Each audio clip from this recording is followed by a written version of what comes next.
Hi everybody, back to our YouTube Cook RT again. Today I'm going to do parameterization and vector fields, which have our total lecture notes 9 pages. So let's refresh a little bit. When you talk about the function, the multivariable function, f does depend on x and y, and then give you z. You can write r or the vector,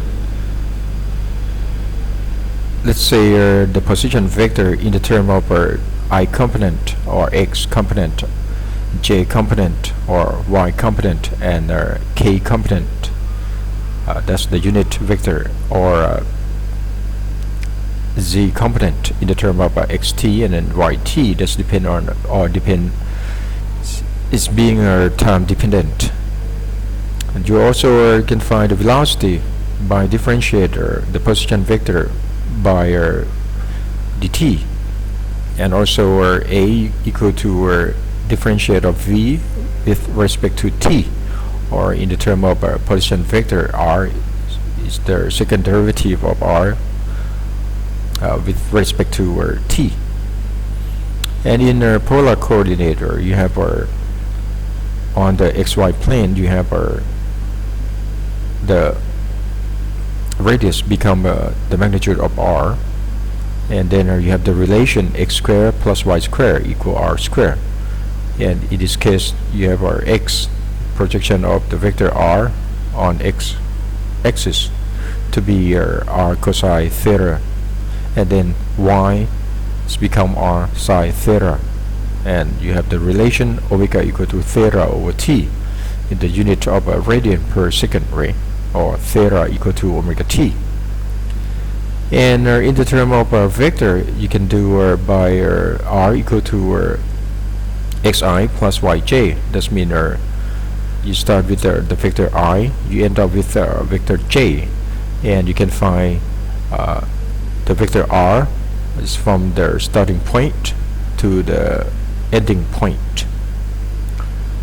So you are actually you can find v by differentiate r with respect to t. You have our vx component and vy component, and you can find the total velocity become a square root of vx squared plus vy squared, and x equal to r cosine theta t. When you want to find the vx, you just differentiate dx with respect to t, and you end up with negative r sine omega t, and then multiply by omega. And if you look for v, which is equal to square root vx squared plus vy squared, it's going to end up with omega. So this is actually the linear velocity equal to r multiplied by omega. Omega is the angular velocity. Now you take a look at the 3-dimension. So you're gonna have like helix. When t increasing, you have z increasing. So that's mean it's just like you have the circle, move up along z axis. Now when you're talking about parametric equations of a line through the point x0, y0, and z0, or actually as the time t equal to 0, and also with the condition you have to parallel with the vector ai plus bj plus ck.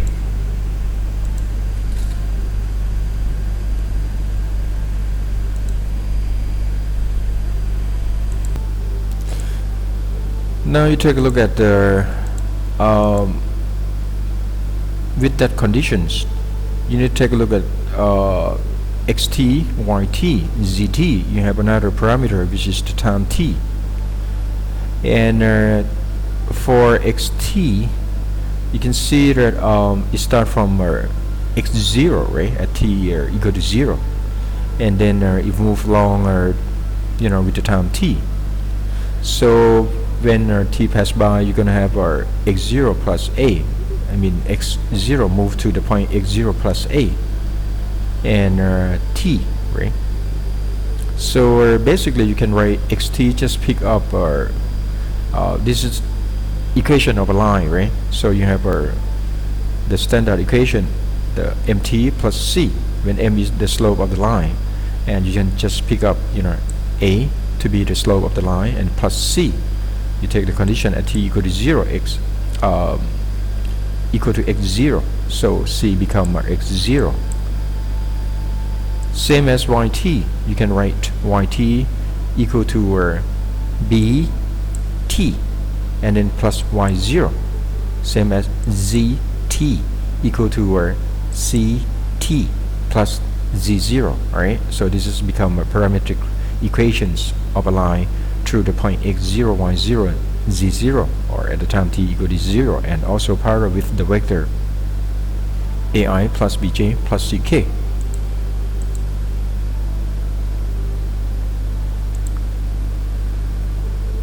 Let's take a look at some example here.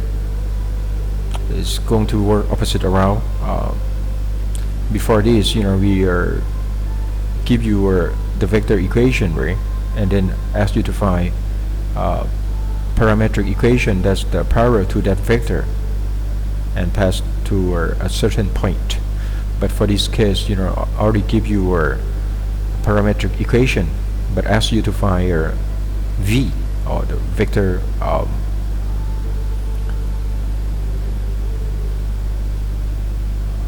so let's take a look at the curve is a line. You have x equal to 3 plus t, y equal to t, and z equal to 1 minus t. What you're looking for, you want to find that vector, you just like rearrange the equation here. So x equal to 3 plus 1 t, y equal to 0, right, plus 2t, and z equal to 1 minus 1t. So actually that vector is going to be what? At, right? Sorry, ai, unit vector I, and then 2j minus k. And the point 3, 0, and 1 become the point that's the line passed to the point at the time t equal to 0. Now our parametric equation for the line through the point 1, 2, minus 1, and 3, 3, 4. Let's take this one as p, and this is at point q, and the vector pq, take the final, which is q. So the component of I is become 3 minus 1, and component of j is become 3 minus 2, and the component of k is become 4 minus 1. So you end up with pq, the vector pq equal to 2i plus j plus 5k. Now you want to find the parametric equation that's parallel to the vector pq and pass through point p or q. You just can work straight, right? So your x become 2t, right? And then plus 1. For y is become t plus 2, and then z become 5t minus 1. So it's become minus 1 plus 5t. Or you can just like 1 pass to the point q. So you have what different is just the number here. You change 1 to be 3, and then 2 become 3, minus 1 become 4. So this is actually the same line that passed to the point p and q.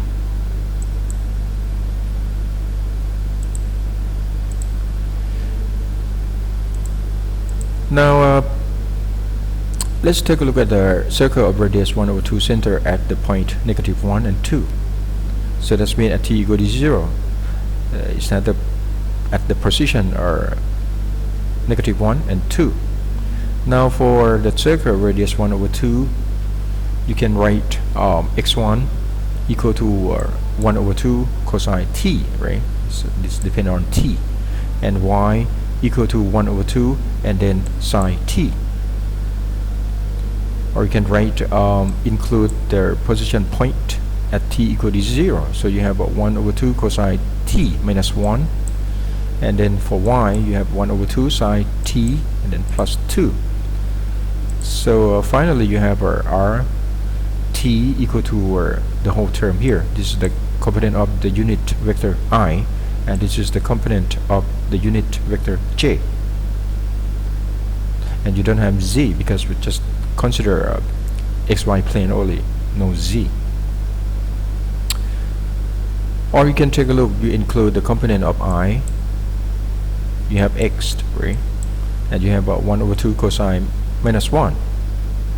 So if you were just separate, this one xy and this one become r0, and this one become r1t, and the position vector here, it just become you add two vector together. So you take a look at the picture here, r0 at the point -1 0, so you have r0. This is the line r0, and then for the vector r1t, it's going to change, right? It's in the circle of the radius 1 over 2. It's going to move around when t increasing, just like circle. So this one is changed, but you can find r, which is equal to r0 plus r1 by starting from the starting point, and the head is going to be at the ending point. So this is become your vector r.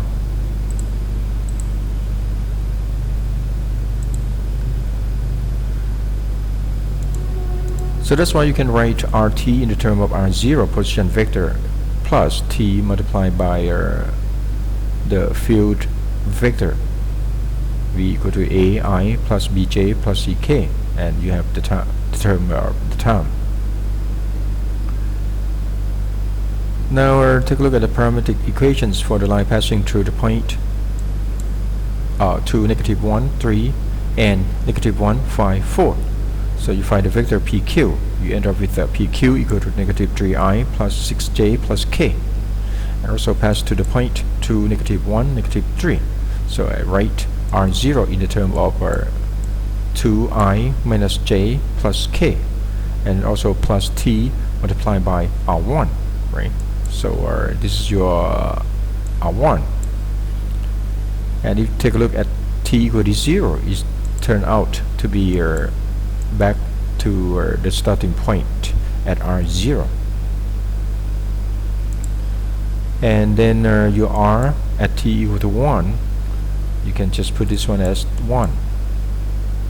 And you end up with vector R to be -i plus 5j plus 4k.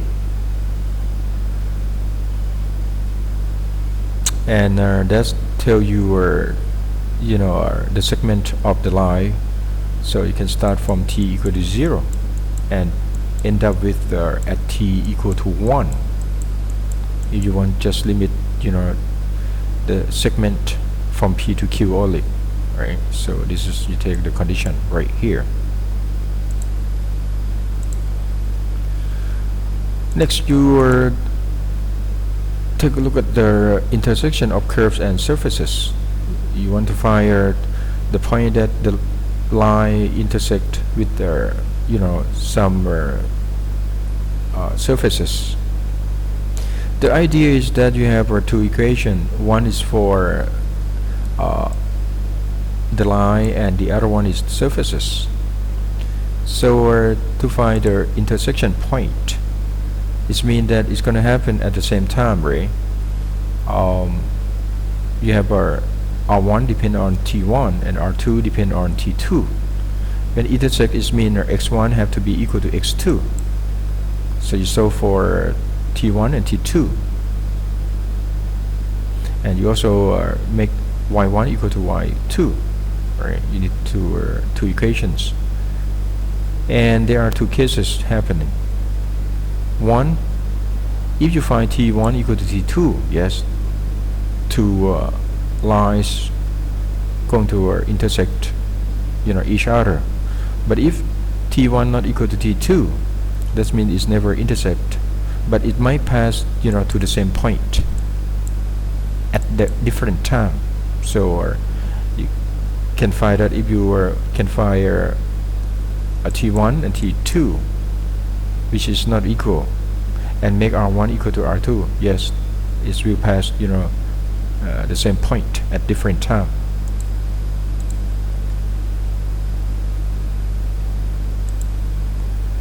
Now let's take a look at, I have a line x equal to t, y equal to 2t, and z equal to 1 plus t, and you have a sphere of radius 10. You can write equation for the sphere is x squared plus y squared plus z squared equal to 10 squared, which is a 3-dimension, right? Just plug in x equal to t, y equal to 2t, and z equal to 1 plus t, and you rearrange equation, and you can find t, which is become negative 2 plus and minus square root of 2 square minus 4ac, right? And divide by 2a, this is 6, and you get t equal to negative 4.23 and t equal to 3.90. So the line cuts the sphere at 2 points. One is at negative 4.23 and the other one is the 3.90, and you can find that position become t, y equal to 2t, and z equal to 1 plus t. So that's why I have y become negative 8.46, and this is my z. And also at the time t0, t2, this is become y2, right? This is become x2, and let's give you R1, R2, they are equal. Now take a look at the particle motion. There are two of them. One is like moving along R1, and the other one is moving along R2. As you define, are they collided? Well, the way to analyze the problem, if it's collide, it means that it's gonna happen at the same time, right? And it's give you R1 equal to R2 exactly the same. That means they collide at the same position. The way to do that, you solve for t. So you pick up x component. So it's become t equal to negative 2 minus negative 2t.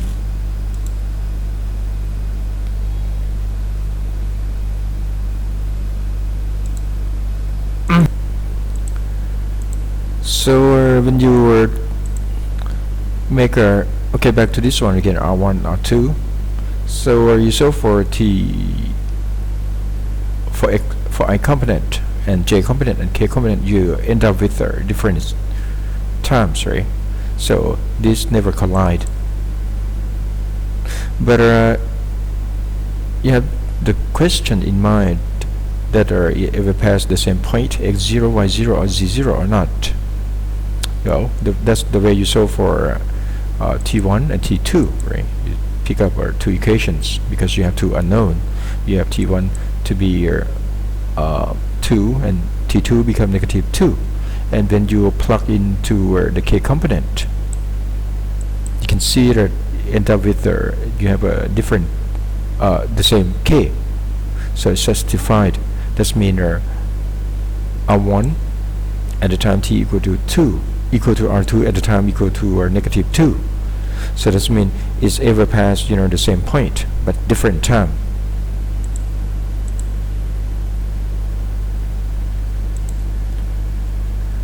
Now you have two lines, R1 and R2, and you can consider this is take a look at the part with time t, and you can take the common term here, negative 3 out, so you end up with negative 1, negative 2, negative plus 1, which is the same as your R2 right here. So it's become a multiple, so you can say that R1 is parallel with R2, and you want to check if it's the same line or not.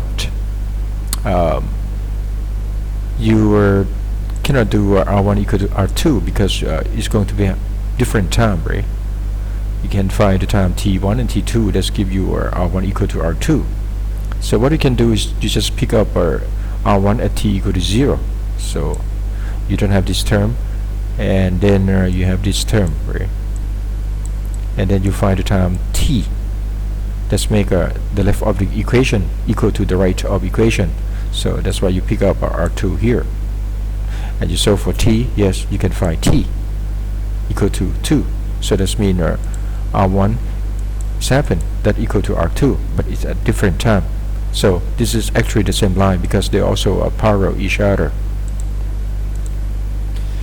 Now take a look at the motion, velocity, and acceleration. You start with RT. This is the basic from high school, and then just like refresh you again. You have RT. You can find V by differentiate R with respect to t, and also the acceleration. Just do the second derivative of R with respect to t. And you can write R in the term of ft, which is become a unit vector I component, and g and h. You can find v, which become f prime t, or differentiate the function ft with respect to t, and also a equal to second derivative of the function ft with respect to t.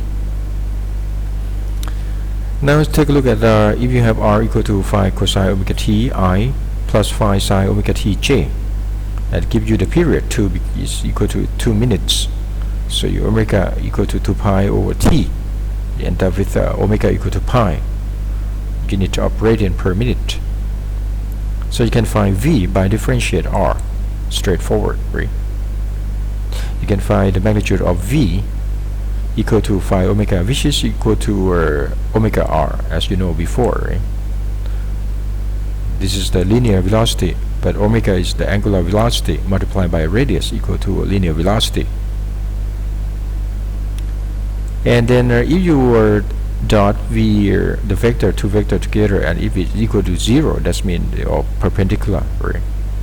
So in this case, for the motion, v is tangent to the circle. This means this has become a circular motion.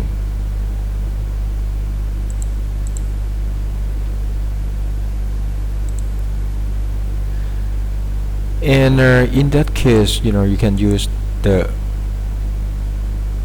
concept of the tangent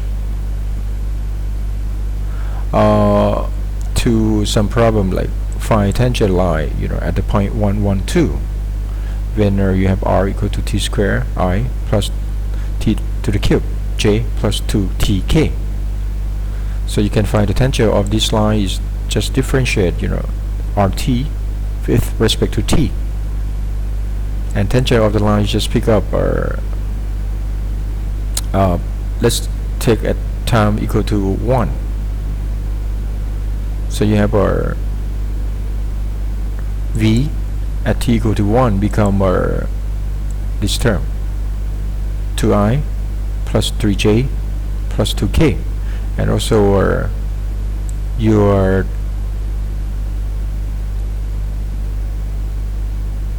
at t equal to 0, at t equal to 1, you just pick up this term as well, right? This is position vector at t equal to 1.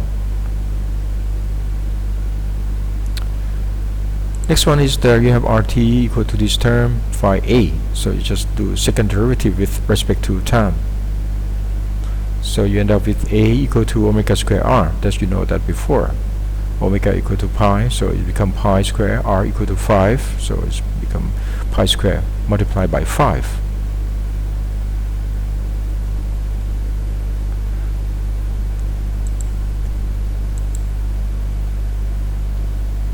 Next one, you want to consider the type of motion. In this case, it's r is given, so you find v and you find a. You can see that v is, you have the term that's become a multiple of rt. This is the time t, right? And this is multiple of rt. This is your rt, and also a used to have this term, so it also become multiple of rt. Of course, you have to be linear motion, right? Because it's going to the same direction or the same line. Either move to the left or either move to the right. So that you can tell that what type of motion is. Now you want to find the distance throughout. You just do integration of the magnitude of velocity multiplied by t, and from time t equal to a to time equal to b. And if you take a look at the plot, the area under the curve actually is the distance at the throughout, right?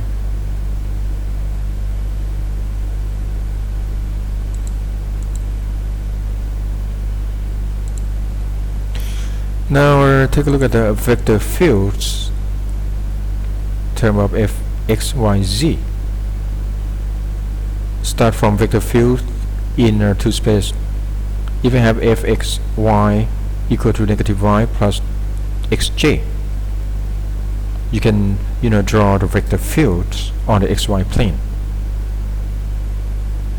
Okay, let's how to do that.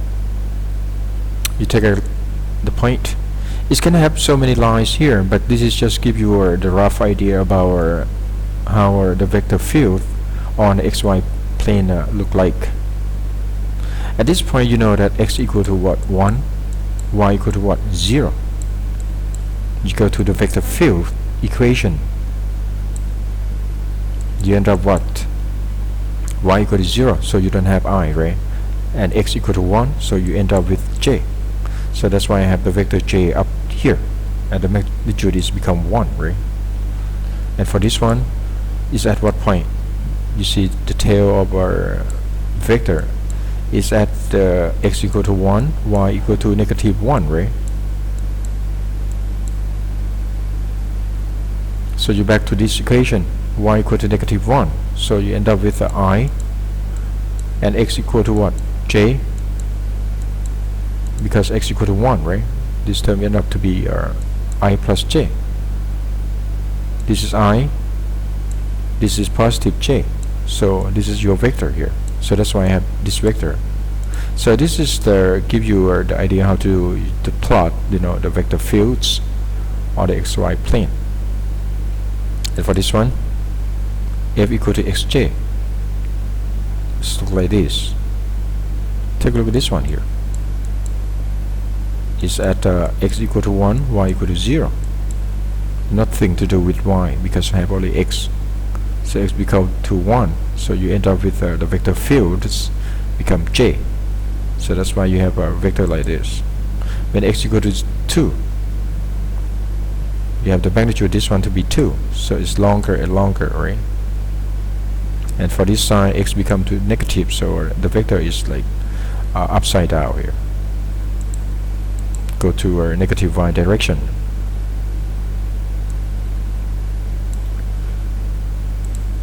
And this one is the gradient of vector fields. For example, you want to find electric field, E equal to negative grad V, or the component of I is the negative partial derivative of the voltage with respect to x, and this one with respect to y, and this one is with respect to z. So you can find the change of V with respect to the change of x, y, and z. And for this one here on xy plane, I have hxy equal to x plus 2y plus 3. When you have no z, or you talk about our xy plane only, this one becomes 0. So you can find the relation between y and x, and you get the line become the slope if negative 1 over 2. So this one I have line here. Okay. The next one is the flow of the vector field. A flow line of a vector field V equal to Fr, or equal to R prime T. R prime T is velocity here. You can write F in terms of I component and J component. And actually F1 equal to Vx, or equal to x prime T. Vy is what? Y prime T, right? And x prime, same.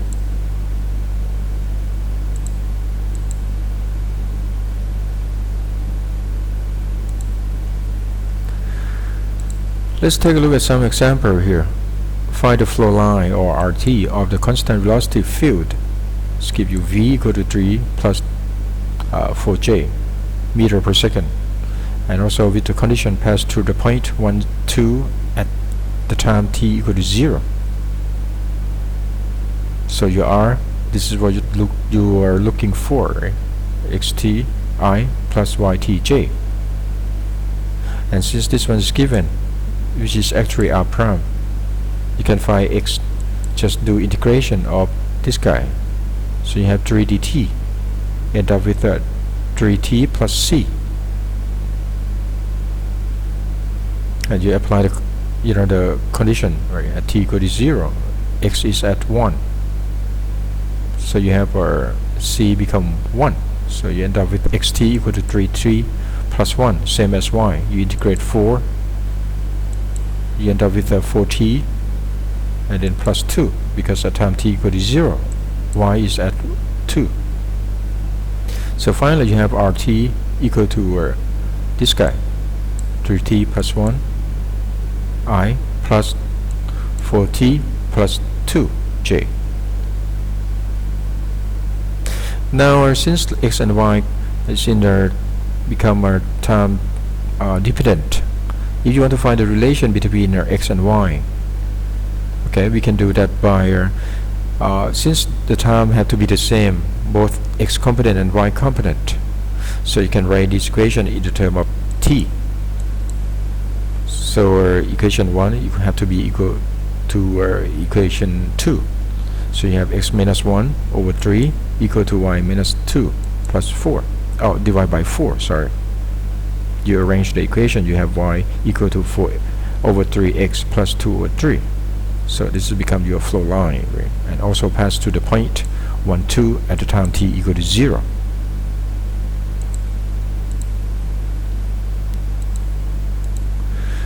Now I have a vector field equal to I plus xj. It's going to work out a little bit different than the previous, example.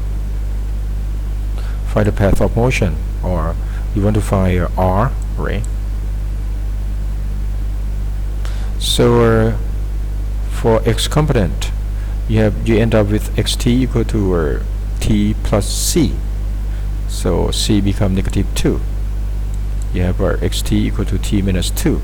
But for y component, since you have x term here, you need to use x in the term of the time. So you plug in x equal to t minus 2 to do the integration, and you end up with y t equal to 1 over 2 t squared minus 2t plus 2.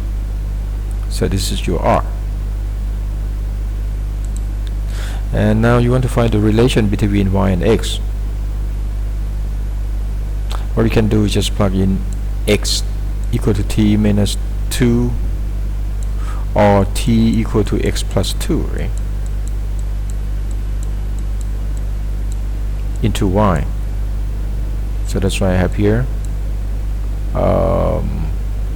You can work straight, use this one, become x plus 2 square minus 2 multiplied by x plus 2, and you're going to end up with y equal to x squared over 2, which is parabola plot.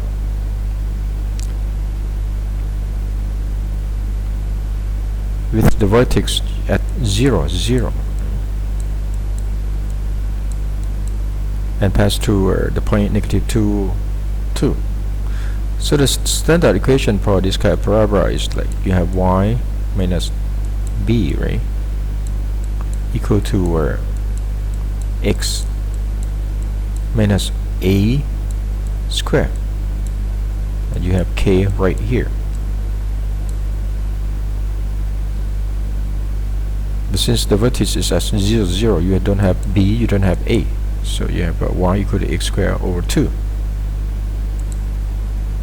And for this equation to plot, you can see that y never become a negative number because you have y equal to x squared. So you don't have the plot down here at y equal to 0, right? So you have parabola just look like that. And if you notice, x doesn't matter become negative, for example negative 2 or positive, is also give you the same y. So that's why you have two different x give one y, right? So you have the plot become like this. Okay, last one, last page. Get the vector field y equal to negative yi plus xj. You can write this one in the term of polar form, right? V equal to Vx equal to r cosine theta actually become t, because theta equal to omega t if I take omega to be 1, just for simplicity, and y equal to r sine t, right? You can find xt by do integration of this term. This is totally wrong, sorry about that. So you integrate r cosine t with respect to t, you end up with what? R and then sine t, right? And for y, you have integrate r sine t, you end up with r negative cosine t. So you have x component become r sine t, right? This one have to be r sine t, and this one have to be negative r cosine t. This is the flow line of the vector. The last one is take a look at the approximating flow lines numerically. You have flow line. I give you the conclusion here. What you're looking for is that you're looking for r, right? In the x with the x component and the y component.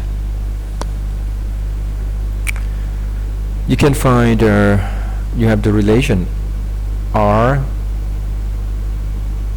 n plus 1 equal to rn plus this is delta t multiplied by a vector field at xn and yn,